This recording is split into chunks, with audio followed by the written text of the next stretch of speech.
So good morning, everyone. We're all set here. We're ready to go. Thanks for joining us today for our webinar, where we will talk about how a modern digital-first experience will drive better consumer engagement and how marketers should pay attention to payments. So today, I'm joining you and Sylvain and Lily. Sylvain is our General Manager for Payments at Inmar, and we have our guest speaker, Lily Varón, who's the Senior Analyst at Forrester Research. So I will let them introduce themselves. Yeah, good morning, Sophia. As Sophia mentioned, I lead a whole slew of payments-related solutions we offer at Inmar. This topic is going to be really exciting. Lily and I got a chance to connect last week in preparation. And we hope you are as enthused and learn something along the way today. Yeah, I'm excited to talk about this. I cover payments acceptance for Forrester, and those deep in payments know that specification is really important, but mostly it's about sort of payments trends, consumer payments habits, and how merchants' payment strategies are changing. Perfect. So just a quick administrative note. Nothing that we will share today is meant to be a legal advice by any matters, but just educational content. So the stage is all yours, Sylvain and Lily. All right, excellent. So this is going to be a digital business strategy conversation this morning. And in particular, we're focusing on consumer engagement. For anyone who joined us, and you just heard what Sophia said, but maybe you didn't see the fine print, we're actually talking about payments today. That might be a bit of a surprise. We are going to talk about how payments fit into a successful consumer engagement strategy. And so, you know, when we think about all the evolution of technology and change of consumer behavior, we are really fortunate to have our friend Lily Varón on. Lily, thanks again for joining us.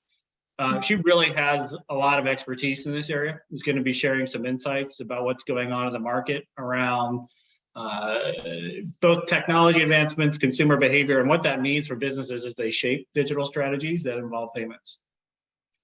In terms of what we're going to cover today, first, we really want to make sure that our guest gets a sense for like why we think marketers, and really anyone who's responsible for optimizing consumer engagement and furtherance of a brand or something like that, needs to be paying attention to payments now. So that's the first topic we want to cover with you. Second, we're going to give you some sense of what that looks like. So what is this future? What could an enhanced consumer engagement experience feel like? And why should you care if you are responsible for delivering that type of consumer engagement? And then we'll leave you with some of our at least key takeaways. Hopefully there'll be other things you learn from this as well, but we are going to summarize kind of some of the key learnings. And with that, I really want to start off with this first conversation about what's going on in the payment space. So Lily, I've been in payments for a little while now. And I would, I think, characterize the space as being rather sleepy for a long time. I think all of a sudden, like in the last, I don't know, 5 or so years, there has been innovation in the payments world. And we're seeing that manifest itself into new types of offerings and consumer experiences.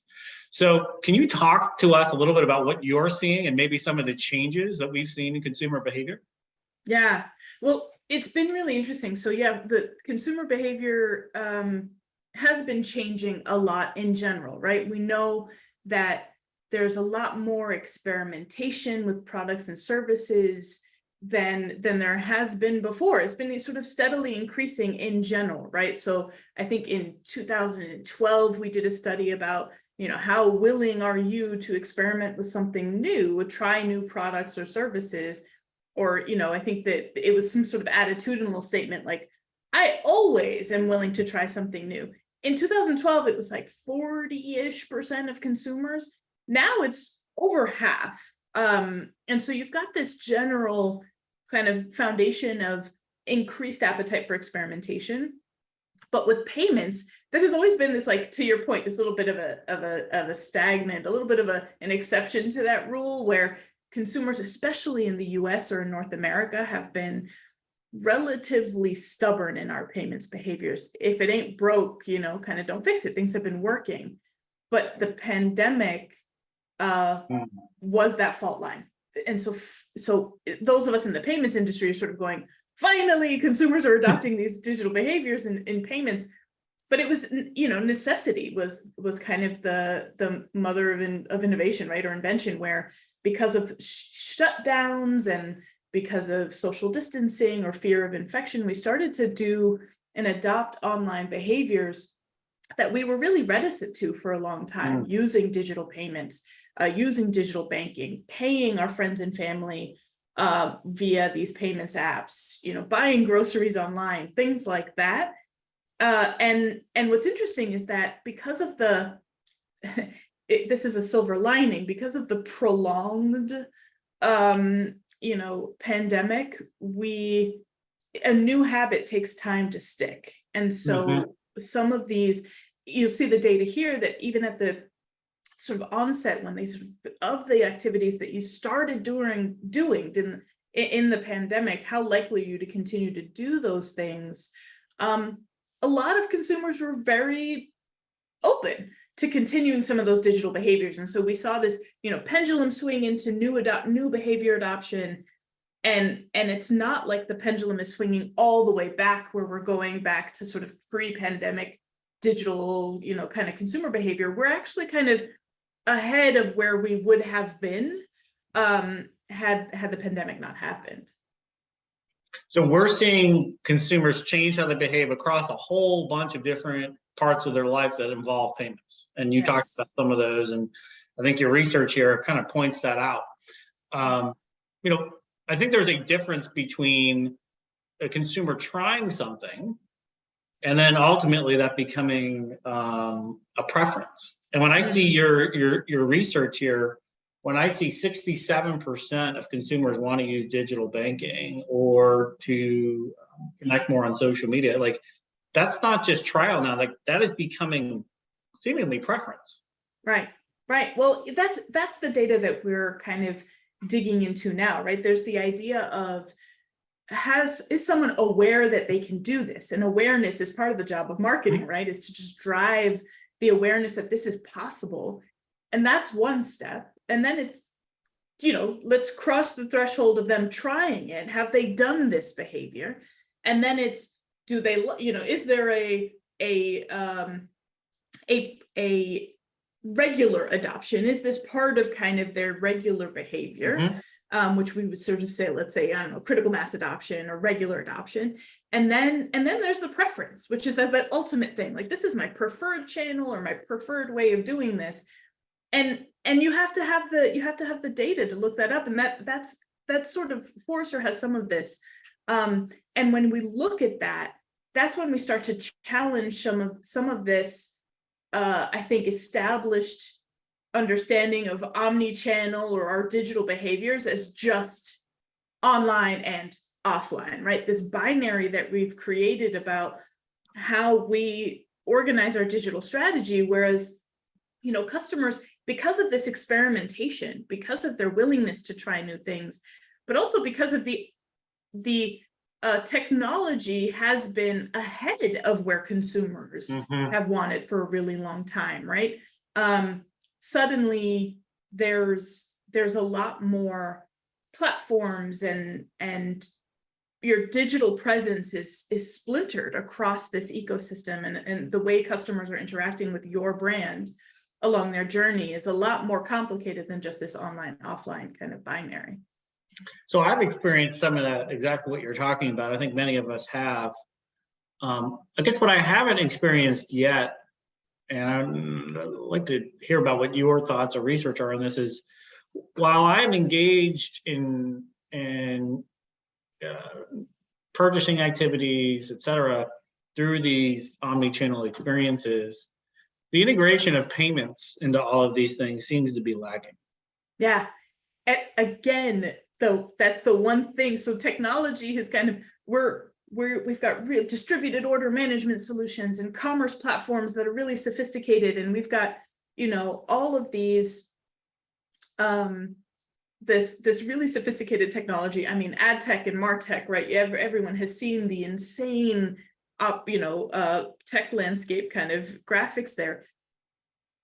The exception to where, kind of offerings meeting or exceeding consumer expectations is in payments, where I think like we have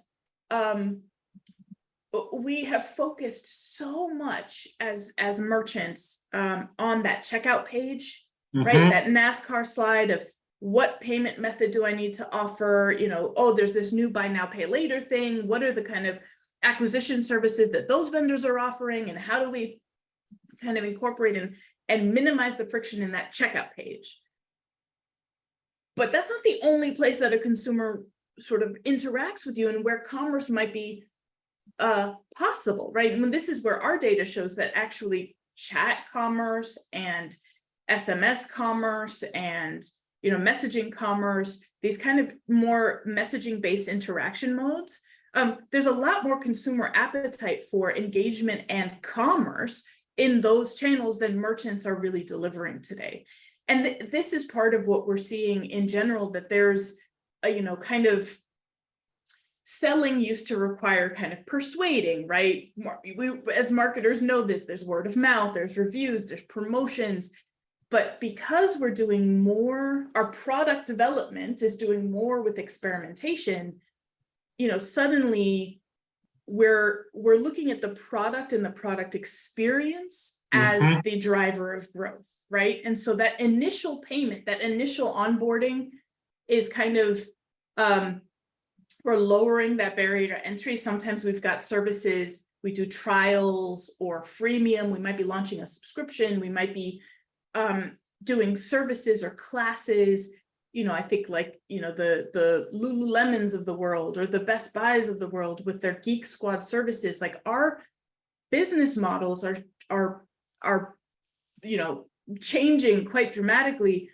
And so that initial payment to get customers onboarded is rarely kind of enough to cover our costs. And so, and rarely enough to drive growth. So then we start to see a lot more kind of recurring payments or, buying and using becoming increasingly intertwined in our customer journey. So there's a lot more payments experiences, the frequency of payment and the channels of payment and the, it's becoming much more embedded into our business models and into our customer journeys, because we have to make retention an even more important revenue driver given this kind of experimentation kind of phase that we're supporting for our customers.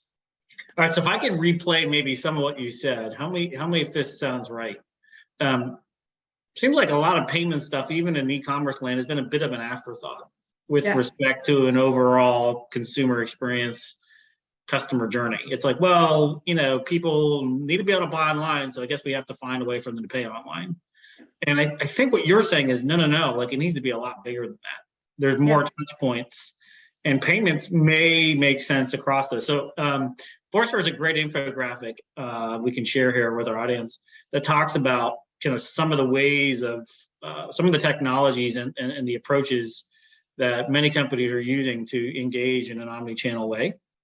And can we take a few minutes to think about like what are some of the opportunities perhaps for brands, merchants to enhance these customer journeys through better payment experiences?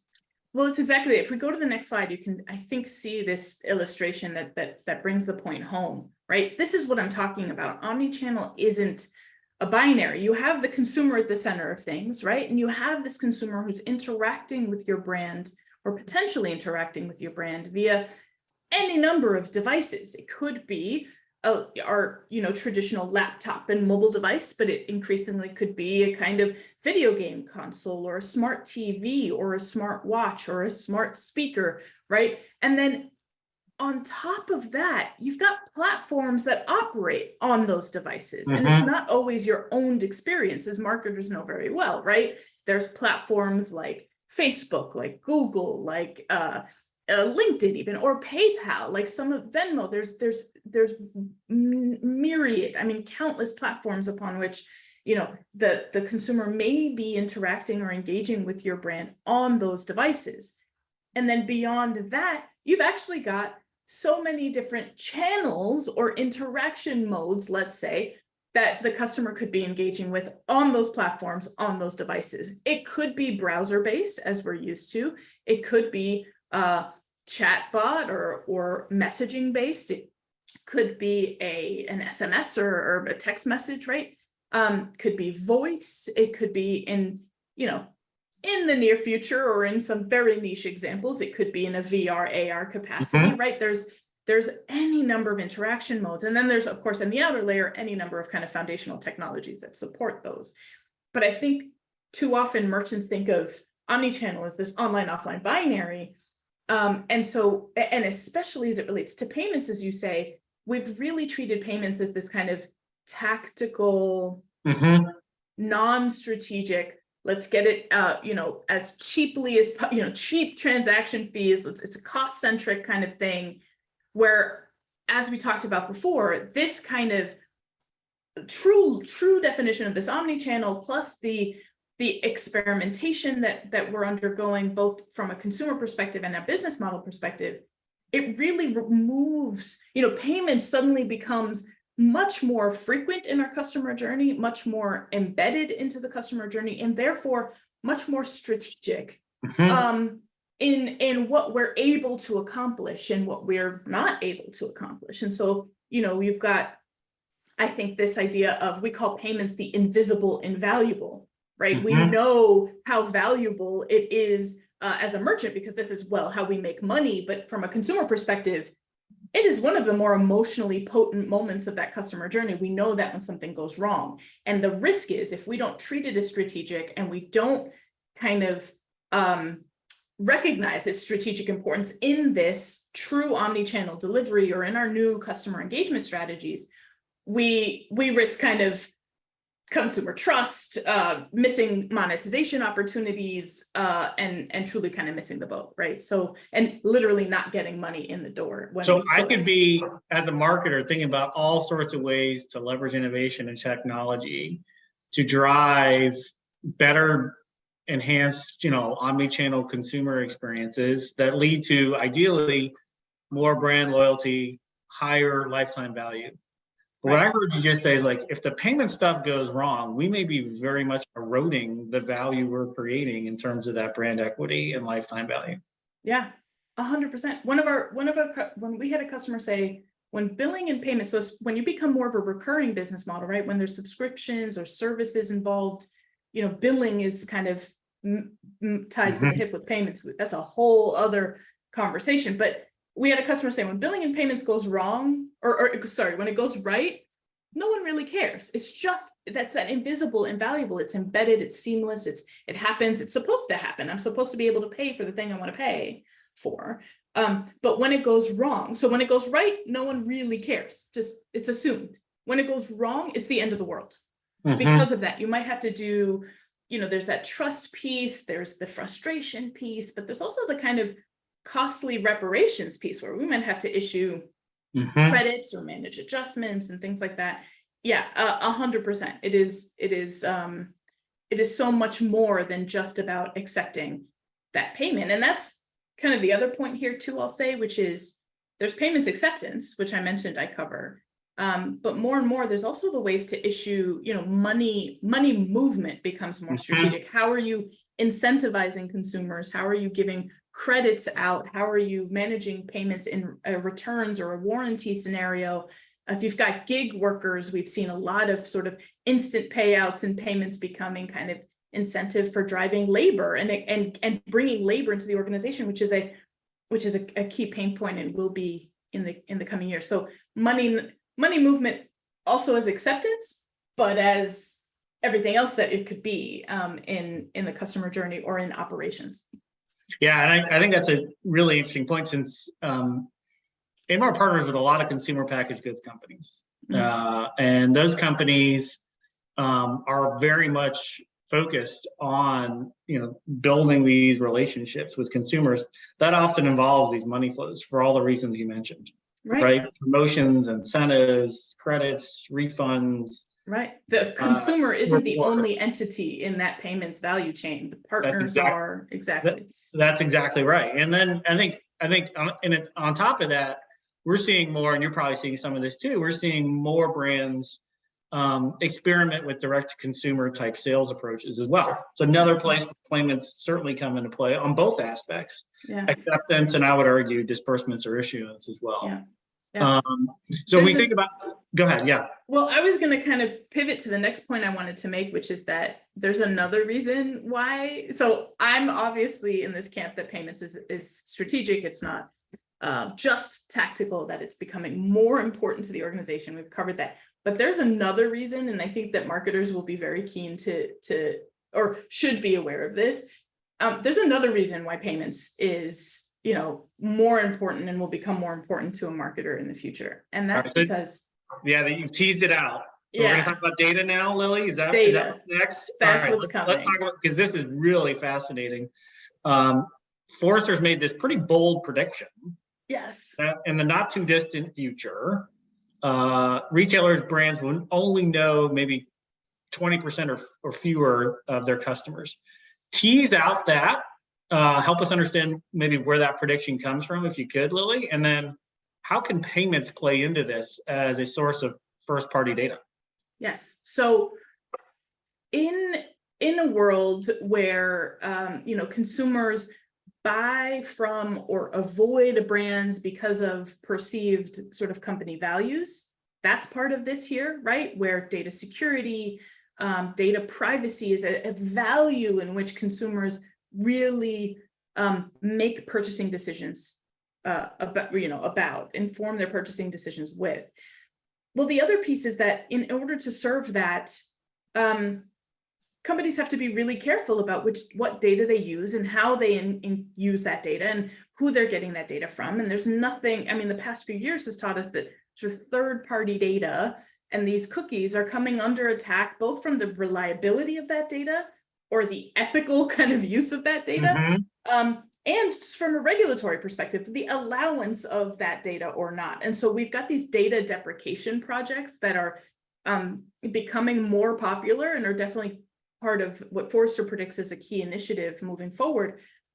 When you deprecate this third-party data, your zero-party or first-party data becomes more important to the organization. So your payments data, what customers actually paid for, when they paid for it, how they paid for it, when that next payment is coming up, what else do they have in their wallets, what payment methods are, all of this data becomes more valuable to the organization.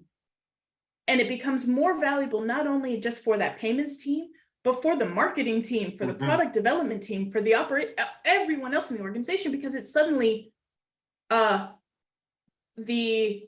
when the rest of that data falls away, you're working towards more retention-based, customer lifetime value-based kind of strategies, that zero and first payments data is a critical piece, a component of that zero and first party data strategy to inform the next best action, to inform product development and marketing strategies, because it's what you have and it's one that you have permission to use, and et cetera, et cetera, et cetera. So this, I think, is another piece that I think is underappreciated in the market today, that this payments data and billing data, as I talked about before, being quite interlinked, this becomes a more important tool in your arsenal as a marketer moving forward, because of what's happening in because of data deprecation projects, because of the kind of values-based consumers where they're becoming much more tuned into how you use their data and when and where you get it, et cetera, and because regulatory bodies are going to start paying more and more attention to what you do and with that data and how you get it. So this is I think is really important for marketers to recognize. So let me pick up on something you said earlier. You said really payments, and I agree with you, payments to date, both on the acceptance side, but even on the disbursement side, have been these sort of tactical, we got to do it. let's figure out a low-cost solution and then just make it work. Yeah. It sounds like if these data from payments are going to be an even more important source of understanding shopper behavior in the future, given the trends, marketers should actually care about tender options, what consumers are using to pay, how we're going to reimburse consumers, because those different payment methods offer different levels and availability of data, right?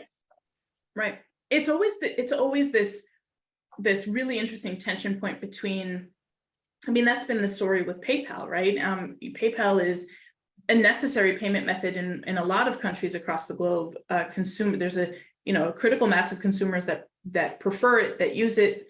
There's and where that customer and how much that customer trusts you also depends on how you can move them off of certain payment methods into other payment methods. We're seeing a lot more. Like I saw a promotion on J.Crew the other day that was, hey, get X% off when you use Apple Pay, or and not just this traditional kind of promotional like email marketing and through that payment method suddenly I'm going to get buy marketing services as a merchant, but really actually leveraging kind of this payment methods as or using promotion to incentivize payment methods that serve our needs, as well as those of the customers. So, the even sort of moving away from the card rails or, ACH payments and bank-based payments, have seen sort of merchants educate consumers and say, hey, these payment methods, card-based payment methods cost us a lot of money. Would you be willing to pay with your bank? And we'll save you will save X amount of money.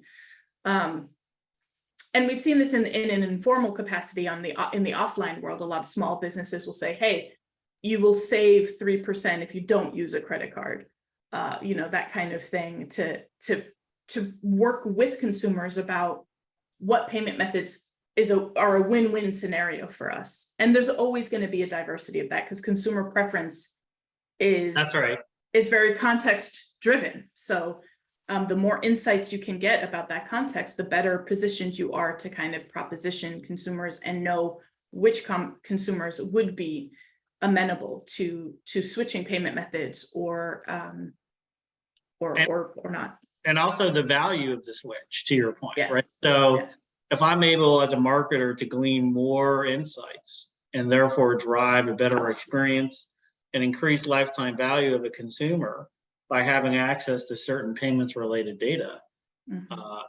I should be doing that calculus to determine how much I want to incentivize a consumer to switch. Like, what's it worth for me to get the extra data that increases lifetime value? Yes, right. Yeah, and there is where there's massive opportunity for technology advancements and better testing capabilities, because a lot of the underlying payments processors, let's say, right, not necessarily you guys, but the folks that are the pipes through which this data flows, have historically been much more ad hoc managed service, kind of closed off, that they give you data in much more of a consultative approach, which is great for some merchants. But what's happening there, and where I see a lot of sort of other players in the ecosystem augmenting and enhancing their capabilities, is in testing capabilities and in transparency of data. What are we putting in the dashboards? How can we make and inform your next best action as the business user, using the power of our data and using the power of third-party data in the ecosystem, in the payments value chain. So that's a really interesting area of innovation, and one I think marketers and others really will be sort of assessing their partners more, especially as it relates to payments data. How much are you giving me as the merchant? How much configurability do I have to kind of self-diagnose, configure tests, benchmarking data so I know what's good and what's bad as a result of those tests? All of that, I think, is a really interesting battleground of sort of payments and adjacent technologies today for that very purpose. Totally agree. I would add one more piece: is how do we take payments data and add it to whatever data sets we do have or will be able to maintain going forward to complete the profiles to the extent we can and have the most robust data set. And that's going to require some thinking as well. Right. Yeah. Well- And how we get multiple parts of the organization aligned on that same same view of the customer. It's the single view of the customer, but now we're just taking in payments data as a much more critical component of that than we ever have been before. Right. So if you're in our audience today and you work in marketing or some kind of consumer engagement experience, you need to become friends with your payments operations people in your organization. I think that's the plot. It's a takeaway. It's a key takeaway. So let's so we talked about the importance of sort of omni-channel, digital first consumer experiences. Talked about how the data piece can be really valuable. I want to take a few minutes and talk about how we might kind of use some of this new capabilities in action, what this looks like, what this might feel like to a consumer, and walk through an example of maybe a consumer price promotion in the form of a rebate or a cashback offer. This is something that many companies use. Price promotions are widely used marketing tactic.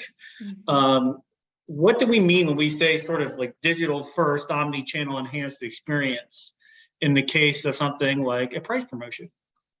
So we at Inmar did some research recently talking to consumers about how they prefer to engage with these types of promotions.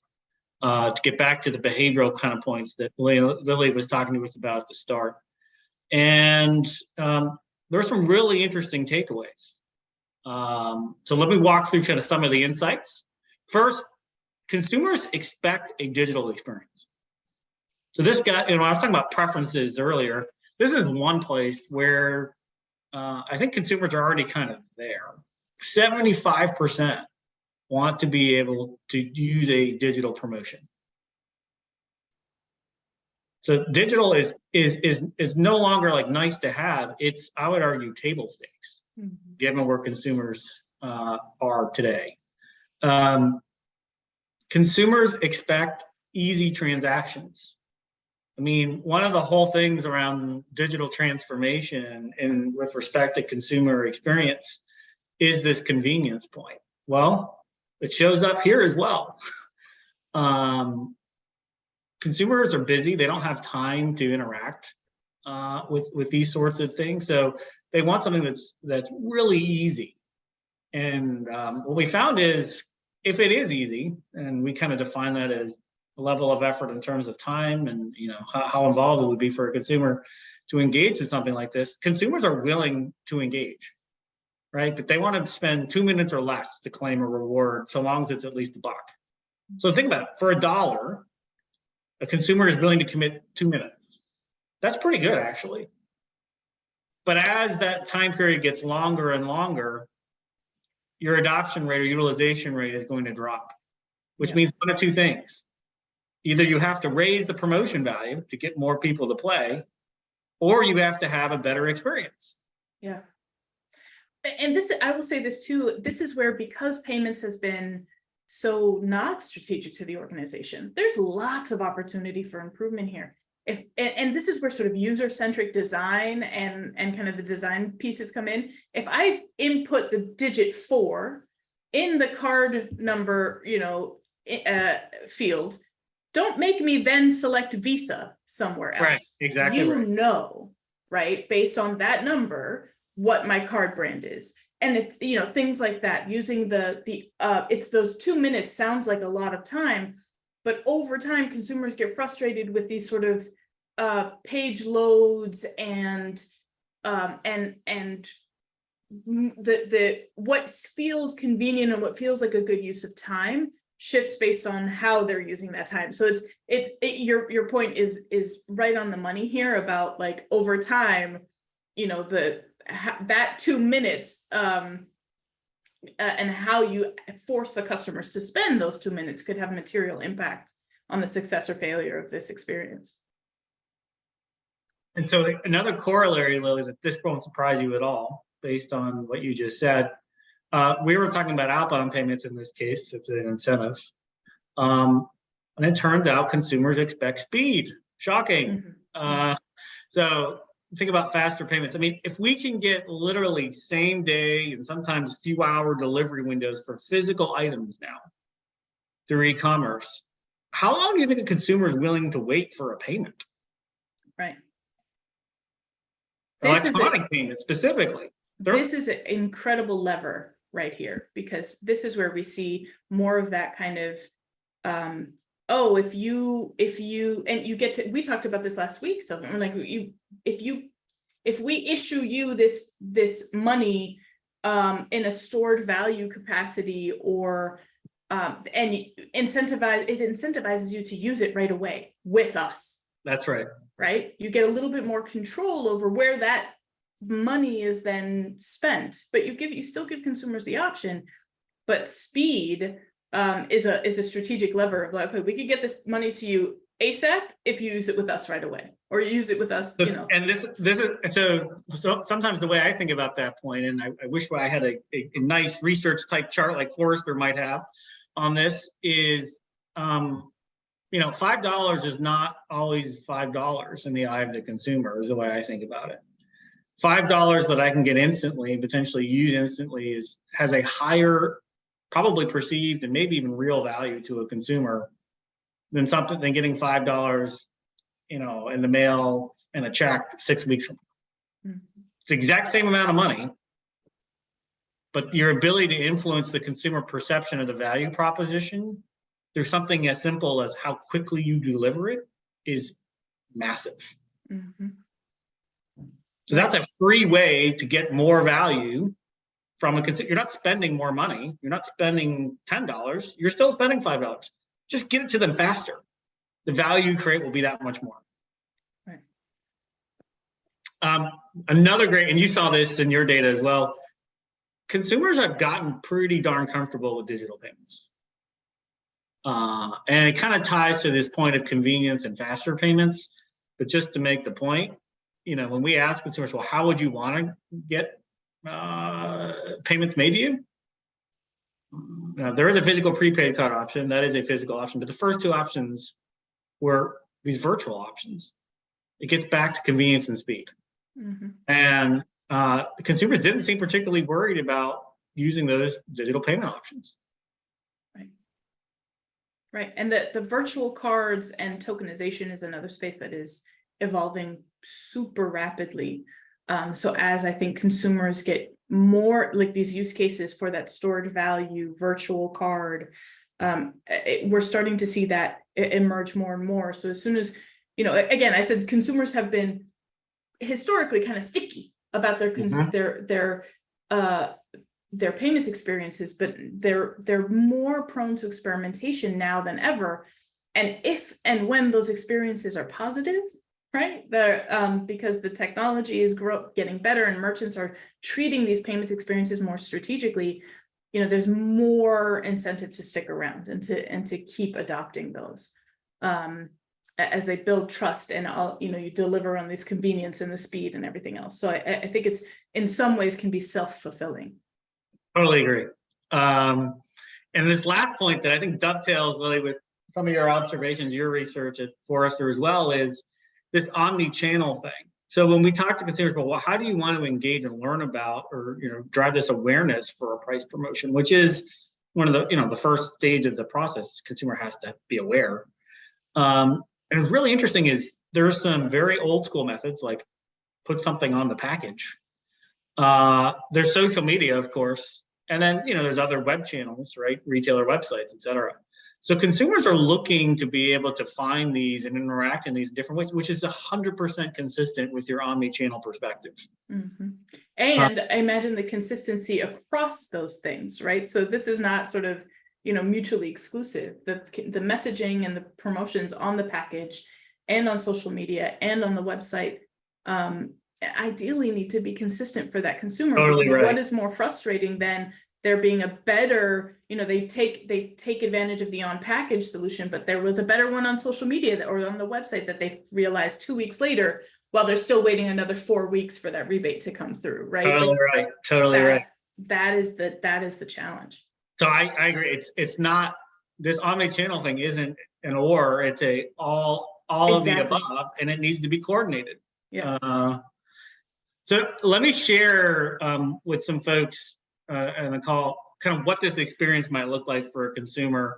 and why somebody who's working on building brand and brand engagement and loyalty and lifetime value might care about this. So here's an example of ways consumers are engaging today with rebates or cashback offers. It starts, and this is again an offline media channel. It's a good old-fashioned shelf tag, and there's a QR code. So the QR code is one of these technologies that I think, I don't know, 2 or 3 years ago, before the pandemic, I thought, oh, this is kind of cute. I don't quite get it. And we've seen this massive resurgence in QR codes since the start of the pandemic. I think that's probably consistent with what you've seen, Lily. And so consumers are so used to scanning QR codes now, they love it. I want to scan a QR code. I want to be able to go online and quickly redeem something. And then to your point, I can get a virtual card in seconds that can be provisioned to a digital wallet and tokenized to that wallet. This really quick kind of experience, easy experience, fast money experience, and something that can very easily be omni-channel, because we can put a QR code on a sign like this. We can put a QR code in smart TV. We can put a QR code in social media channels. Like, we can put QR codes anywhere, and consumers have gotten really accustomed to using them. So now we've integrated a simple QR code technology linked with a digital experience, linked with an omni-channel way of reaching out and engaging with consumers. And this is what I think consumers are looking for now, is this omni-channel digital approach. So we've seen this type of thing work really well. We have some partners who are doing this kind of work. And some of the things that we hear from our partners is this kind of one-to-one between a brand and or a merchant that's offering this type of promotion and the consumer engagement experience. So it's what that means is, like, historically we've used coupons, and a lot of consumers have done that, where kind of you hand a bunch of coupons to the cashier at the end, and like it's great that you get a discount, but there's not this like one-to-one, hey, this brand just thanked me for being a loyal customer. So when the payment goes to the consumer in the form of cash back, you do get this like one-to-one engagement, which I think has a different psychological impact on a consumer and shopper behavior than aggregating a bunch of stuff that ultimately gets paid to the retailer, which is still great. I'm not saying don't do those. I do think this is a different way of driving more consumer engagement. This enhanced experience thing is really important. So, you were alluding to this earlier. More than ever, consumers are shaping their opinions of brands through all kinds of touch points. And so you are judged as a brand based on every interaction a consumer has with you. Having a really slick, nice, integrated consumer experience is going to set a tone for how consumers expect your brand to interact, and frankly, I think deliver a very positive impression on the part of the consumer. This is a brand I want to be doing business with. This is a brand who understands the market is evolving, and that I as a consumer is evolving, and my needs are evolving. So that it's a bit of a subtle point, but if you're trying to build loyalty and brand value, understanding the importance of this consumer experience and how that perception plays into it, I think is critical. The lifetime value piece, we hear this is really important. Again, this really one-to-one, basically building loyalty with the consumer through these types of engagements is another thing we've seen CPGs benefit from using these sorts of solutions. They've also talked about their increase of shoppers through data and insights, which is exactly your point. So being able to see patterns and redemption patterns, when you issue a virtual card, for example, as the reward, we can see, well, where was that card used and when was it used? And right, like the data richness around making this sort of payment really enhances the value proposition to a brand.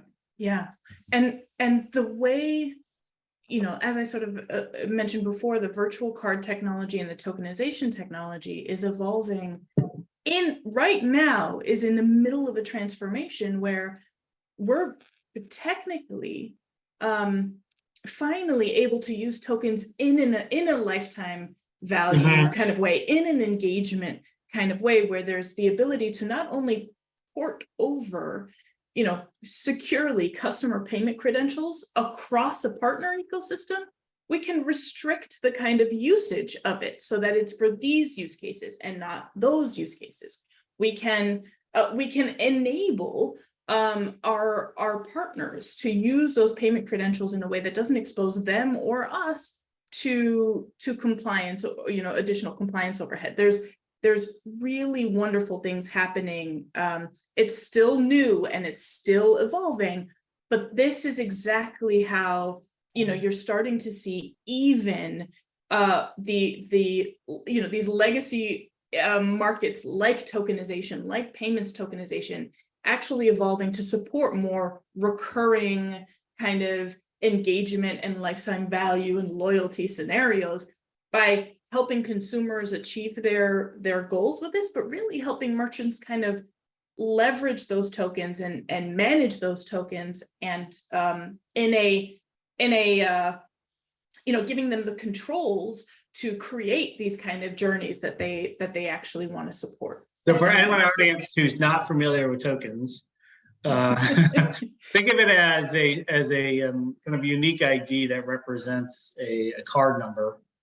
Typically, then how a consumer would be either paying or potentially even receiving funds on a prepaid card. And Lily talks about how we can securely store these things and use that to build longitudinal data around usage, performance, et cetera. Right. Really interesting technology. We're looking at it here as well for some of these same use cases. I want to be mindful of time. We did promise you some takeaways. So we're going to spend a few minutes just going over some high-level takeaways, and then I think we have a few minutes for Q&A at the very end. So look, consumer behavior is changing. Payments technology is changing. What used to be the realm of people just in the payments world should also be the realm of marketers. Hopefully we make that point. Believe us or not, but we do think there is a lot of opportunity for marketers in having more involvement in payments and thinking about the impact on engagement, loyalty, lifetime value for consumers. And that's this next point too. It's payments is more than just acceptance. So we're moving from the transactional to the relational. Lily talked about that a bit with things like billing and subscription-based services, but I think it also has to do with other times we are paying consumers through incentives, through refunds, through et cetera. All of those are touch points that are consumer engagement opportunities. And so thinking of them as a valuable time where we actually get to capture this much mind share from the consumer, don't waste it. Don't waste it on making something tactical. Make it something that helps to build brand equity. Amen. The future of marketing will include more interactions with payments for all the reasons we've been talking about. So, so find your payments ops buddy. That's it. I think that's the plug there, right? Yeah. We don't think marketers need to be experts on payments, but you should care about what this can do for you, what it does for your consumers' experience, lifetime value, et cetera. The insights piece is something that, as Lily was commenting on, maybe we've undervalued historically, but given the shift in what's going on with consumer data, this is going to become even more important going forward as a source of really valuable data to drive insights, and marketers should care about that as well. And of course, the technology to do interesting consumer engagements here. The limit is really just our imagination at this point, and being sure that we think about all the different ways a consumer may want to engage with us in an omnichannel manner. You could plug a payment as appropriate into all of those experiences in a way that's going to feel seamless. And that's pretty powerful. Lily, anything I missed? Well, and I think that the addendum to the last point is that this is, because that technology is there, marketers and others in the organization, there's a lot, when you take that point number 5, with everything else we said, means that marketers need to have a seat at the table for the Agreed. technology selection. So there's a much more of a consortium-based decision-making for this technology. And if that's not the culture of your organization today, payments is an interesting place in which you can start to build that practice because of all the things we said before. And I'll say, think about the kind of channels we talked about and experimentation and testing and data. All of that becomes the battleground that separates sort of the good technology from the great technology. But you have to have a seat at the table to kind of make that choice a good choice for you. So, but yeah, hopefully we've made these points clear throughout our conversation today. It's been really fun, and I think we have time for some Q&A. Is that right?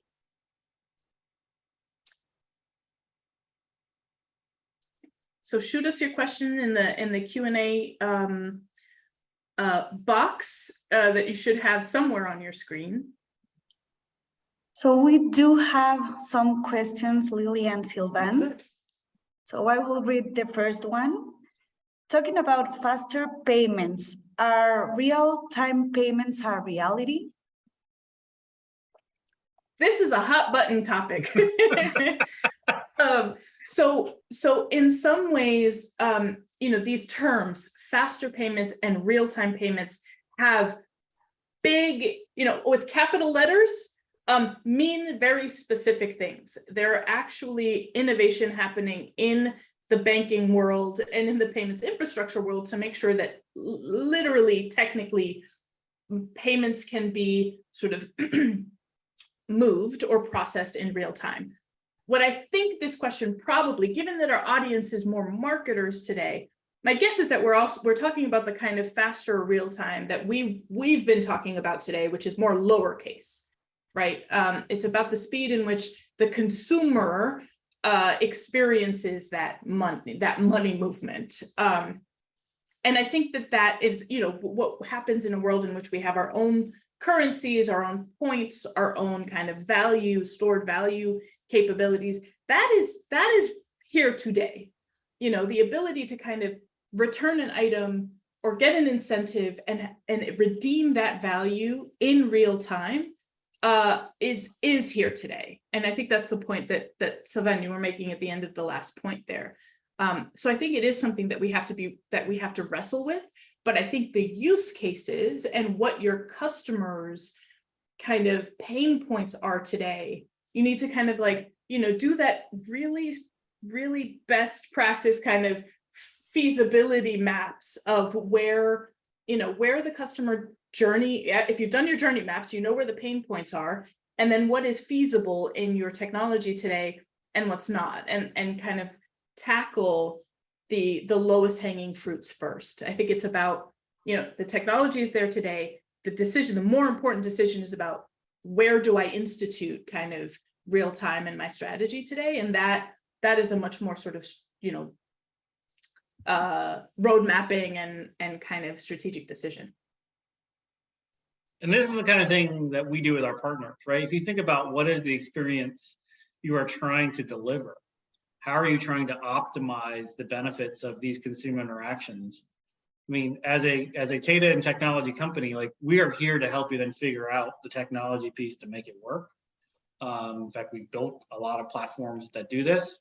But I will just, to Lily's point, being involved in thinking about what is the experience we want, and also how do we start testing some of these things is really, really critical.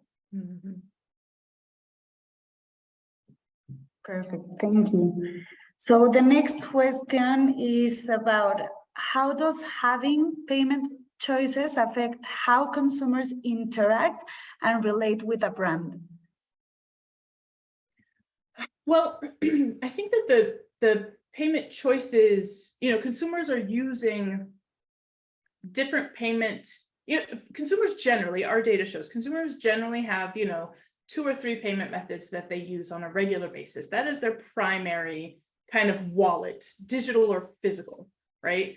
But context is king. And in specific scenarios, they might be more likely to use, option B versus option A. And what those options are vary based on customer segment. So you do have this kind of NASCAR experience in a lot of checkout pages, whereas, I accept one buy now, pay later. Do I need to accept another one? I've got 4 or 5 different, buttons for different alternative payment methods. This is where we have to be doing, I think, a lot more personalization and a lot more user-centric design to say, okay, our payments partners enable payment methods better and more quickly than they used to. With some payment partners, they include those relationships in your terms of service with them. So it's a toggle. It's literally a toggle whether to turn on that payment method or not. Your payment partner should be helping you determine what is the right payment method or not. From a consumer perspective, it's not, there's not as much awareness or specific pain as it relates to not being able to use a payment method or not, except because most merchants accept this, you have at least one alternative payment, but in those mobile scenarios or in those, non-traditional, let's say, channels spaces, I think that's where how can you extend payments acceptance and the payment methods you offer in a chat-based scenario, in an incentive-based scenario, in these sort of non-traditional payments acceptance. That's where I think that impact might be more strong than adding, your 15th payment method on your checkout page. Well, I want to kind of take that from the other angle as well, and that is, I think merchants and brands have done a good job, to Lily's point, creating kind of flexibility for consumers on the acceptance side. I think consumers are going to start demanding it on the payments issuance or payments disbursement side. Consumers haven't yet, I think, had as many experiences. We're kind of sort of used to historically getting checks or whatever for when we get, other than direct deposit, most people use ACH for that, but consumers get checks for all kinds of things. I think consumers are going to start demanding better ways of getting payments and getting funds from the brands with whom they interact. We have a saying, that customer expectations are set not by your competitors' kind of customer experience, but by the best last experience they had anywhere. So if they had a better, payments disbursement experience with, Best Buy, it doesn't matter if you're Colgate, right? It doesn't matter if you're an insurance company. Like my expectation is set by the last best experience I had, regardless of industry. So that's going to drive exactly what you're talking about.